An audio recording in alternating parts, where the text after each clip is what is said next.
তুমি এক সন্তানকে আঘাত করতে চেয়েছিলে, কোনো মাই যে তা মেনে নিতে পারে না গো।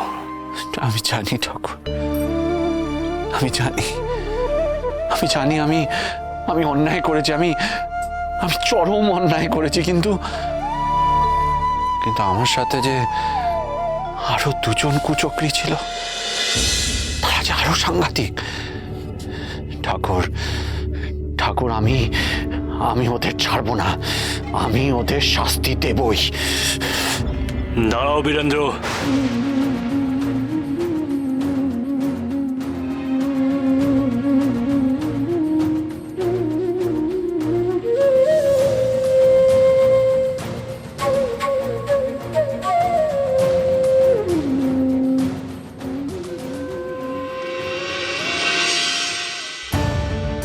ছোট বৌমা, দেখো, বামদেব ঠাকুর যখন বীরেন্দ্রের হাত ধরেছে তখন আমার বিশ্বাস যে ও আর ওর অতীত জীবনে ফিরে যাবে না।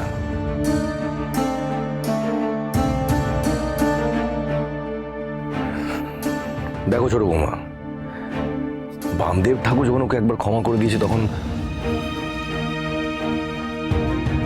আমি চাইবো যে তুমি ওকে ক্ষমা করে দাও। কিন্তু বাবা মশাই, ওই লোকটাকে আমাদের পরিবারে ঠাঁই দেওয়ার আগে আরেকবার ভালো করে যাচাই করে নিলে হতো না? মাও কিন্তু এটা মেনে নিতে পারছে না। যাচাই করার কিছু নেই মহেন্দ্র, যাচাই করার কিছু নেই। বীরেন্দ্র নিজের সপক্ষে যা যা কথা বলেছে সেটা একমাত্র বীরেন্দ্র আর রাজবাড়ির লোক ছাড়া কারুর জানার কথা নয়। বড় ঠাকুর, আপনি ছোট বৌমা,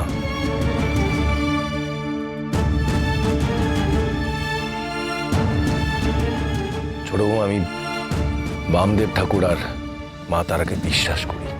কিন্তু বাবা মশাই তাই বলে? দাদা,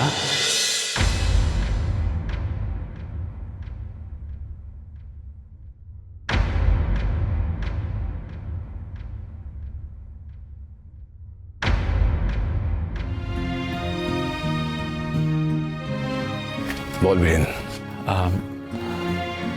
না মানে এত ইতস্তত করা কিছু নেই, এখানে যারা আছে সবাই আপনজন। এই মন্দির, এই তারাপীঠ, এর উপর আমাদের যতটা অধিকার ঠিক ততটাই অধিকার তোরও। না দাদা, আমার এসব কিচ্ছু চাই না, কিচ্ছু না। তোমরা আমার অতীত জেনেও আমাকে আপন করে নিয়েছ। বামদেব ঠাকুরের কৃপায় আমি আমার আপনজনদের ফিরে পেয়েছি। দস্যু মহাবলী থেকে আমি রাজ পরিবারের একজন হয়েছি।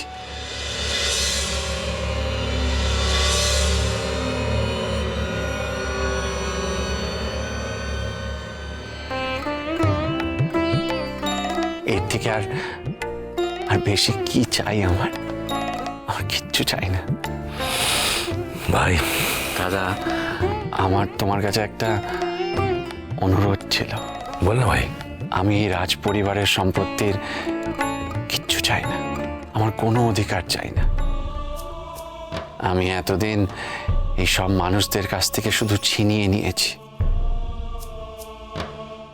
এবার থেকে আমি তাদের সব কিছু বিলিয়ে দিতে চাই।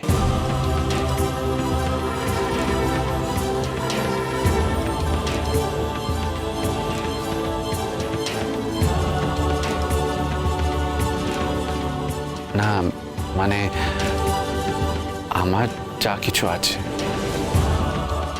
ও কালাচাঁদ, এমন ভয়ঙ্কর দস্যুকে এরা এমন মাথায় তুলে নাচছে কেন? কারণ কি? ঠাউর করতে পারছে না ঠাকুর, কাল তো শাস্তি হওয়ার কথা ছিল। এই যে অমরেশ্বর ঠাকুর, দূরে দাঁড়িয়ে কেন আপনারা? এতক্ষণে এলেন বুঝি? নাকি সাধনায় ব্যস্ত ছিলেন, তাই এদিককার কোনো খবর জানেন না? নগেন, যা বলার আমি বলবো। অগ্রসর ঠাকুর, এতদিন আপনারা আমরা যাকে দস্যু মহাবলী হিসেবে জেনেছি বা সাধক শ্যামাকান্ত হিসেবে জেনেছি, সে আসলে নাটোরের রাজ পরিবারের বংশধর।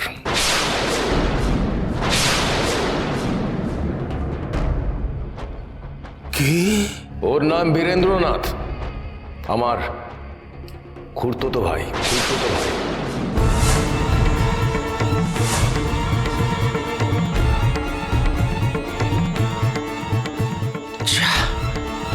সব চক্রান্তের পিণ্ডি একেবারে চটকে গেল। দাদা,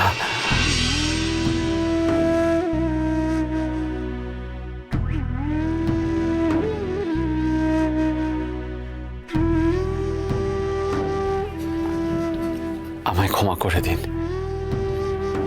আমি অতীতে অনেক অনেক পাপ করেছি।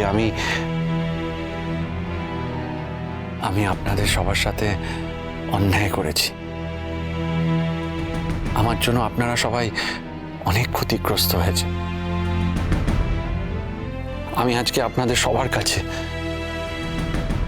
সবার কাছে নিঃশর্ত ক্ষমা চাইছি।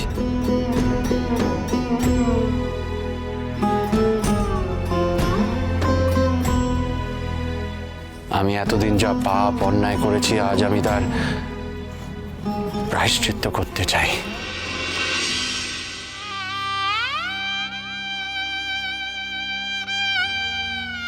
আপনারা দয়া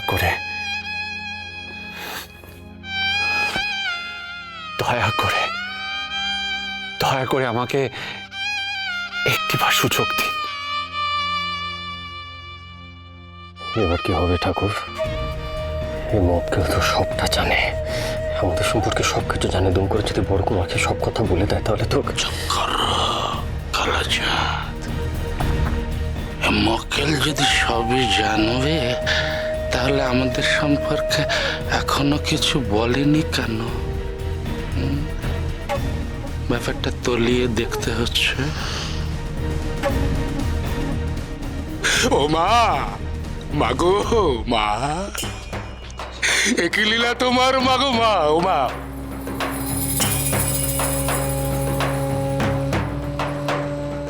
বড় কুমার, আপনাদের উপরে মা তারার অশেষ কৃপা। তাই তো আপনারা আপনাদের এই হারানো মানিককে ফিরে পেলেন। এই চোখের জল বড় কুমার আমি যে ধরে রাখতে পারছি না গো। এই জল আমি কোথায় রাখবো গো? বীরেন্দ্রনাথ, নাটোরের রাজ তিলক, এসো গো, ওগো এসো, আবার বুকে এসো গো, বুকে বুকে।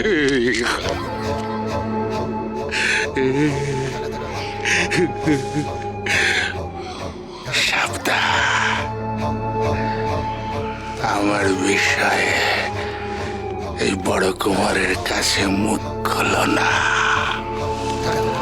তাহলে তোমাকে তো মারবই, তারই সঙ্গে সঙ্গে তোমার এই গোটা রাজ পরিবারকে ধ্বংস করব। তোমার ধমকিতে আমি ভয় পাই না অগ্রেশ্বর।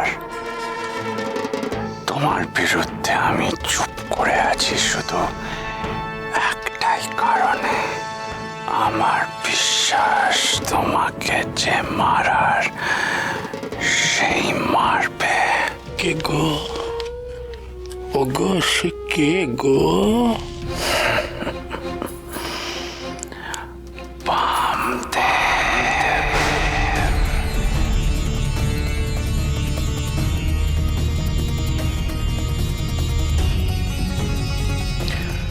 অগ্রেশ্বর ঠাকুর,